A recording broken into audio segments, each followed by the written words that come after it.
Alex Ogden Bookbinder with an update to an earlier video.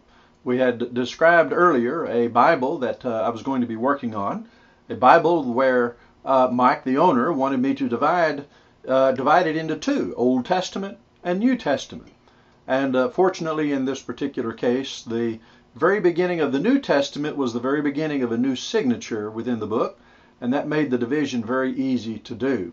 But I didn't just open the Bible up at that point and quickly snip the threads that were connecting the two sections together. I first of all spent a little time doing a little reinforcing of the sewing at the very beginning and the very ending of the Old Testament and the New Testament, so that when I would snip those threads between the two, Old Testament and New Testament, that the sewing would not become weak or just begin to fall apart. And so I reinforced that sewing first, then divided it, then rebound each of those Old Testament, New Testament as separate books, and with New Bible end papers, and got them both in good shape, and then made the new covers for them. And so that's what I wanted to show you just briefly. We have the Old Testament, and then we have the New Testament, both done in the exact same leather. In fact, just different places off the same goat skin where I got the leather for these. And they're the exact same size, since the book blocks themselves are the exact same size.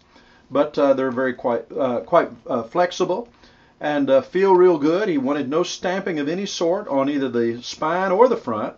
But on the spine, I did do the raised bands. He did ask for two ribbons, a red ribbon in each one. And so we have those done. And so now he has a matching set, Old Testament and New Testament, that he can use in his studies and in his preaching or teaching for other people. And so I'm ready to send this off, and just wanted to show you how it finally came out, and to tell you too that I'm going to be working on some other videos soon.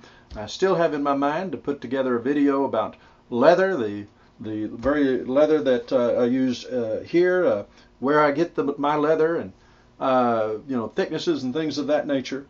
And so we'll look at that very soon, I hope, and share that with you, and perhaps that'll be informational to those who might have an interest. But I do very much appreciate you dropping by my YouTube channel. I hope that these videos are being helpful to you, either in your research and wanting to understand about what is done when your Bible is submitted for rebinding, or your book, or maybe you are a beginning bookbinder and wanting to learn all that you can. That's a wonderful way to do it. And I'm glad to be of help to you in that way as well. But we thank you for stopping by. We hope that you'll come back again for the additional videos very soon.